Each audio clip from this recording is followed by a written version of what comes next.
వచ్చి కూడా ఎగతాళి చేస్తున్నారంటే ఇంకేం చేయాలి?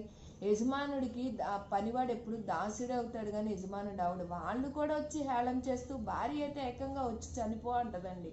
ఎంత ఇదండి! అయినా సరే ఎక్కడన్నా తను విడిచిపెట్టాడో దేవుణ్ణి, తన యథార్థతను విడిచిపెట్టాడో, నీతిని విడిచిపెట్టాడు. మనం కూడా ఎన్నో విషయాల్లో యథార్థంగా నీతిగా ముందుకు వెళ్తున్నప్పుడు వాళ్ళు వారవలేక అన్ని విషయాల్లో కూడా కుక్కలు మరిగినట్టు మరుగుతూనే ఉంటారు. పట్టించుకోవద్దు అంటున్నాడు దేవుడు.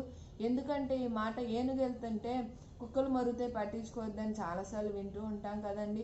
మనం నీతిగా యథార్థంగా వెళ్తున్నప్పుడు దేవుడు స్వయంగా ఆశీర్వదిస్తానంటున్నాడు. మరి ముఖ్యంగా ఈ అన్ని విషయాల్లో కూడా యథార్థతను దేవుడు ఇష్టపడతాడండి. ఎందుకంటే మన కుటుంబంలో కూడా అన్ని విషయాల్లో మనం ఎవరితో ఉన్నప్పుడు కూడా యథార్థతను కోరుకుంటాం కదా. అదేవిధంగా దేవుడు కూడా మనలో ఉన్న నీతిని బట్టి దేవుడు ఆశీర్వదిస్తానంటున్నాడు.